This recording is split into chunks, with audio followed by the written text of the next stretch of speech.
Syederalun Satuan Reskrim Polres Pidi meringkus tersangka SU diduga sebagai pelaku yang menusuk Rian bin Cipiar, 25 tahun, warga Kampung Keramat Luar, Kecamatan Kota Sigli, Pidi. Syederalun Satuan Reskrim Polres Pidi meringkus tersangka SU diduga sebagai pelaku yang menusuk Rian bin Cipiar, berusia 25 tahun, warga Kampung Keramat Luar, Kecamatan Kota Sigli, Pidi. Tersangka berinisial SU 24 tahun warga Kampung Masjid Berabo, Kecamatan Padang Tiji, Pidi, ditangkap polisi di kawasan Lampulo, Kecamatan Kota Alam, Banda Aceh pada Sabtu 25 Mei 2024 sekitar pukul 21.30 waktu Indonesia bagian Barat. Pelaku SU ditangkap saat membeli nasi di salah satu warung di Lampulo, Banda Aceh. Saat ditangkap polisi, SU tidak memberikan perlawanan. Tersangka SU dihadirkan polisi memakai baju tahanan dengan tangan diborgol dalam konferensi pers di Mapolres Pidi pada Senin 27 Mei 2024. Tersangka dihadirkan didampingi pengacara Hasbi dengan memakai masker.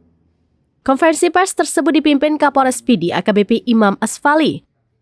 Dalam konferensi pers tersebut, Kapolres Pidi AKBP Imam Asfali menceritakan kronologis penusukan di Taman Pasar Kecamatan Kota Sigli pada Jumat 25 Mei 2024 malam. Akibat ditusuk menggunakan pisau, korban menderita luka serius di bagian perut dan dada, sehingga korban harus dirujuk ke RSUD Tengku Cik Tiro Sigli. Kondisi luka yang sangat parah sehingga korban dirujuk ke Rumah Sakit Zainal Abidin, Banda Aceh. Sementara tersangka SU akan dibidik dengan pasal 351 ayat 2 Junto, pasal 353 ayat 2 Junto, pasal 354 ayat 1 KUHP dengan ancaman hukuman paling lama 8 tahun penjara. Kejadian Jumat 24 kemarin terjadi peristiwa penganiayaan dengan pemberatan, yaitu korban dilakukan penganiayaan dengan cara ditusuk. Ada 3 tusukan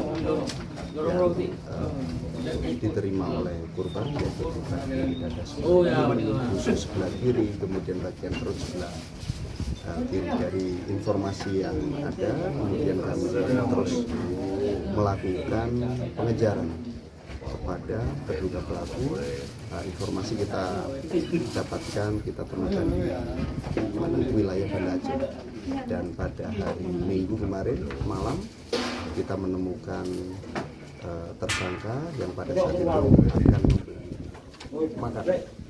Dari Pidi, Muhammad Nazar, SerambiNews.com. Tribun X sekarang menghadirkan lokal menjadi Indonesia.